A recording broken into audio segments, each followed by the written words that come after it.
Have you ever developed a distaste or an outright hate for something because of a bad relationship? Me too.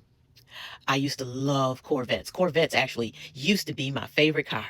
And then he came along. Yeah, I met who I thought I was going to marry. We got along great.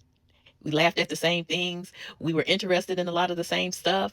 We just got along really good. And even when we did have disagreements, we always talked stuff out. There was no yelling, no screaming, no cussing, no none of that stuff going on between the two of us. One day, he asked me to marry him. I accepted. He called his family. I called my family, set a date, and began the process of planning a wedding. hmm And everything was going well. And then one day he came and he said, I need to talk to you.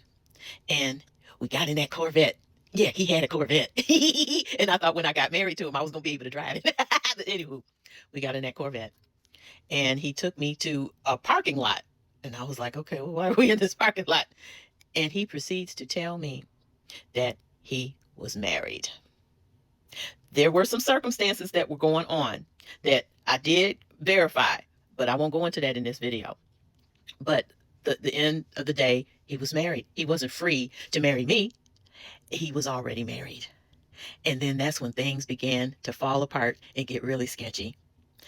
He caused such an embarrassment for me in front of my mom and in front of all of my friends and my family. Because remember, we made those phone calls. We were getting lists together. I had picked out my invitations, was looking forward to picking out my dress. So we were moving in emotions here, venues and things. So, yeah, one day he decided that things were just too much and he needed time to think. I never saw or heard from him again. And after that, I couldn't stand Corvettes. Every time I see a Corvette, even to this day, I do not like that car. So, what was your thing that you loved, or maybe even you just didn't even think about, but now you have a distaste for and a hate for because of some no good relationship? Put it in the comments.